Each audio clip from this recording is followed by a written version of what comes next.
interview with Sean Hannity, Caitlyn Jenner was talking about illegal immigration and how he's for secure borders and he supports ICE. It's like as if that's a controversial idea to support ICE. And I've spoken on this issue before, but anyway, so apparently this morning, Breitbart, which I don't read, but there was a headline I saw on Facebook. They said Caitlyn Jenner supports a path to citizenship. And it's like every conservative or libertarian, well, some libertarians support illegal immigration. Hey, anybody can come through because let the economy take care of it. Let the economy, let everything settle down, right? But mostly the term path to citizenship is like kryptonite for conservatives. I mean, not only do they get upset, but it kind of, personally, I think it makes them lose their head. Remember, in 1986, I guess maybe Reagan caved to the free traders, the establishment in both parties, and he completed an amnesty. It was the biggest amnesty we've had in probably my lifetime.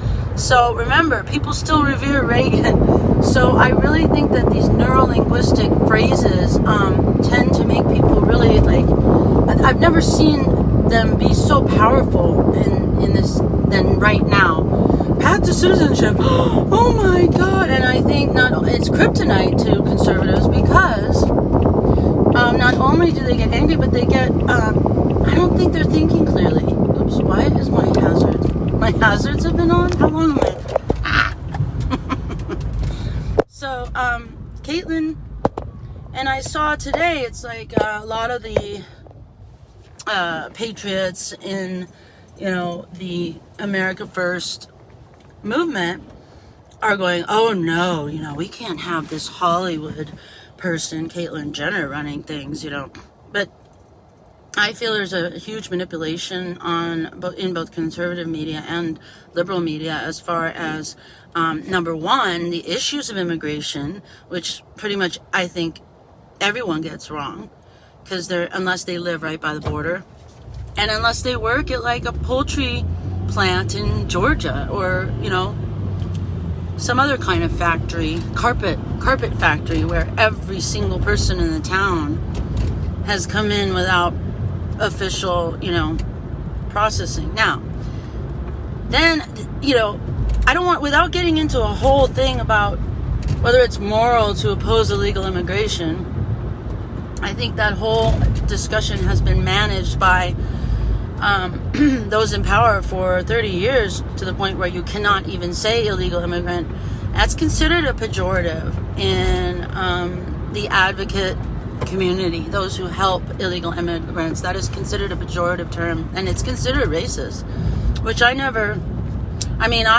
believed that for a long time, and yet I know there are a lot of people who, no, they're just describing an act of climbing across the wall or crossing the river or, paying a coyote to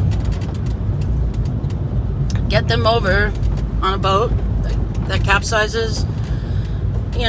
It's the behavior, it's the act. And then immigration lawyers say, well, there's not enough quotas for people coming from Mexico, Guatemala, and all that.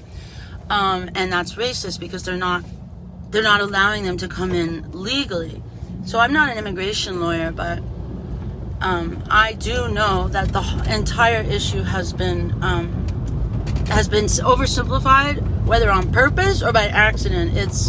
It's not helping us. So I came out in 2017 for a strong border myself, having worked in advocacy journalism for immigrants, for illegal immigrants, undocumented immigrants, and having covered the Latino community for on and off for about, now it's been almost 20 years.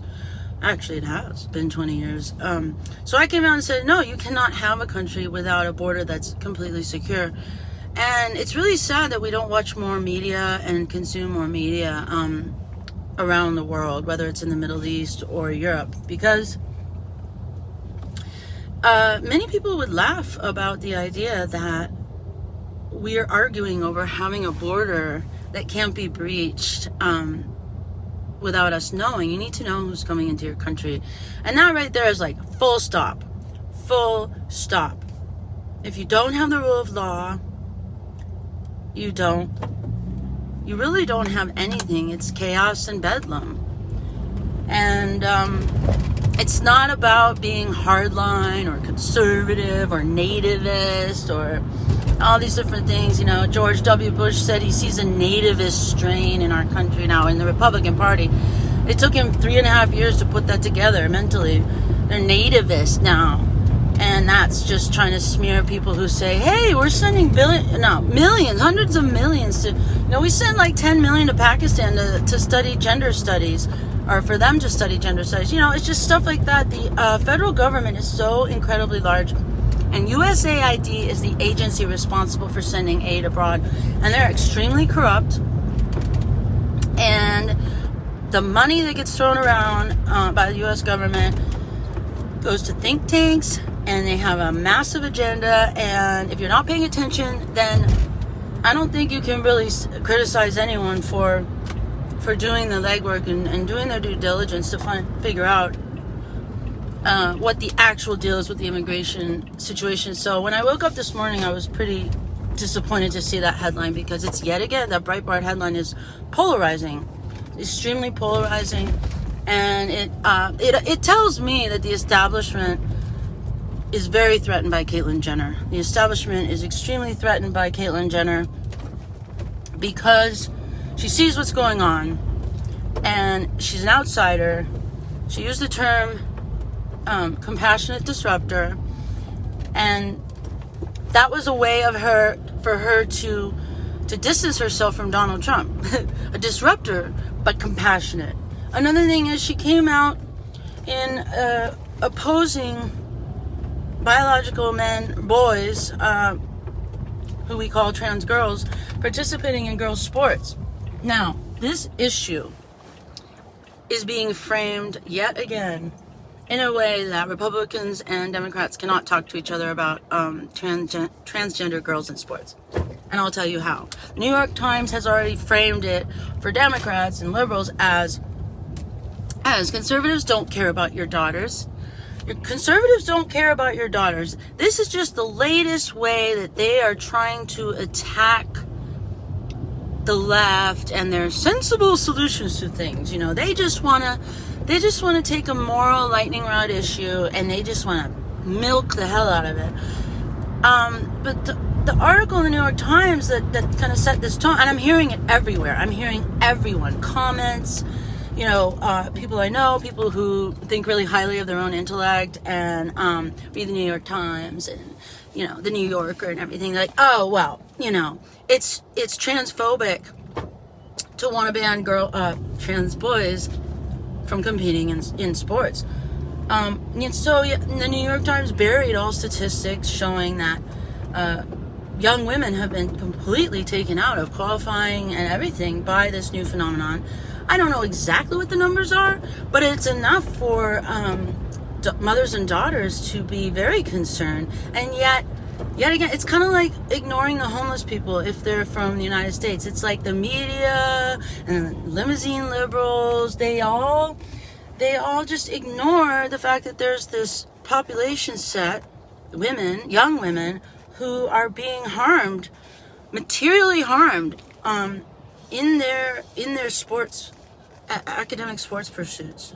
So you'll talk to people about it and they don't even want to talk to you about it. They don't even want to talk about it. And I noticed the New York Times report was very light on science. They actually said no actual event of a trans girl, harming the chances of a cis girl has actually happened. Like, it's a very rare event. And it's funny. I wish they could put in context the fact that when you want to look at gun violence, a mass shooting is a very rare event. Happened a lot during the Obama administration, and it's happening a lot now. And there was a big rash of them under Trump in 2019. But they are a very, very rare event. But the establishment media can't say that they're a very rare event. they can say that this issue with transgender girls in sports is just BS. It's just Republicans trying to Bible thump, and then basically we end up not looking at the issues at all, and simply, oh God, the light is out here. I'm just gonna go for it. The light, we don't move forward on these issues at all, and it makes me really sad. It really does. So I thought it was great that Caitlyn Jenner came out saying it's not fair to put a biological male into competition with biological females, and he should know he's an Olympian. I did look at the arguments for allowing trans girls to be in sports, and what they're saying is once you go on hormone replacement therapy and you start transitioning, that your body naturally adapts and becomes more female-like as far as sports go. And I've heard that argument a lot, like, well, you can't really judge, each person who's transitioned to be a woman, because, they have their challenges too. They're now competing, with this set of hormones. And, it is important to look at the science. I'm not an expert, but here's what I want to say about it. A trans female in junior or senior in high school who wants to run track and or swim or something, often, not always, but often, their actual frame is just larger. Their reach is larger. Their frame is larger. And who knows what else? It's not just hormones. So it's kind of like opening Pandora's box. And, while I absolutely support treating our trans citizens completely equal with every other citizen, that's just automatic, no-brainer. I think that there needs to be a solution found. I'm sure that trans women and men don't want to be marginalized into a trans Olympics or a trans NCAA, but this has to be addressed, and if you start messing with your body and then you want to be in prime condition to be an athlete, these are tough questions. This is not an issue that can just be black and white. And unfortunately, the establishment media, that's what they do. That's what they do. They're so biased that they will literally hide data, hide information that would make the story more balanced and allow us to make up our own minds.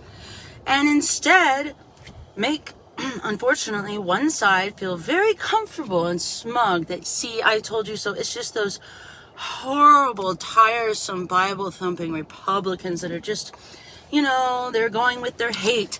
The hatred of trans people, and they're dangerous to trans people's health and even to trans people's lives. So basically, Trumpers want to kill trans people. That's what I see on Facebook. So I don't even know. It's such a mess. I'm at work. Nice to see you, and hopefully we can have another one of our discussions soon. Please leave your comments below. I'm really interested to see them, and I might be going live more often going forward. Have a great Monday.